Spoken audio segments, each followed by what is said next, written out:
A mi m'ha agradat molt, el que no m'ha agradat és que ha sigut molt curt, ha passat molt ràpid i he pres moltes coses de tots els companys, sobretot de la profe, molt guai.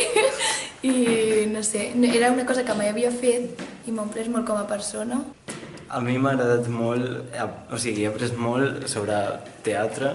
Doncs ha sigut molt interessant perquè és una experiència que jo crec que s'ha de viure si t'agrada el teatre. Me ha gustado porque aquí ves perspectivas y opiniones de otro tipo de gente de diferentes edades. O sigui, no és a partir del sol debatir, sinó a partir del teatre, que bueno, ens ho hem comentat i tal, doncs que a partir del teatre doncs, es puc com viure l'experiència que hagués passat en un cas hipotètic i tot això, o sigui, com hagués estat l'escena, què podries haver fet i tot això. Llavors ha estat com bastant interessant poder veure tot des de diferents perspectives. El curso me ha parecido muy bueno al nivel de aprendizaje interior.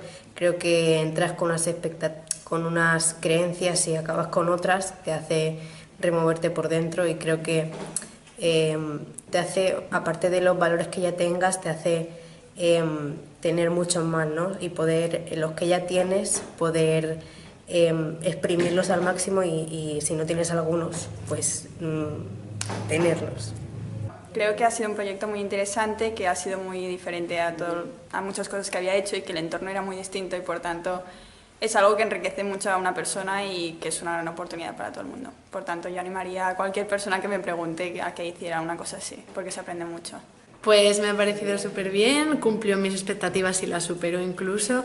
Me gustó mucho el tener nuevas herramientas, a pesar de estar trabajando ahora mismo en teatro del oprimido puramente, pues me gustó el conocer nuevas herramientas que aplicar y como para hacer un mix y que el trabajo sea mejor y más rico.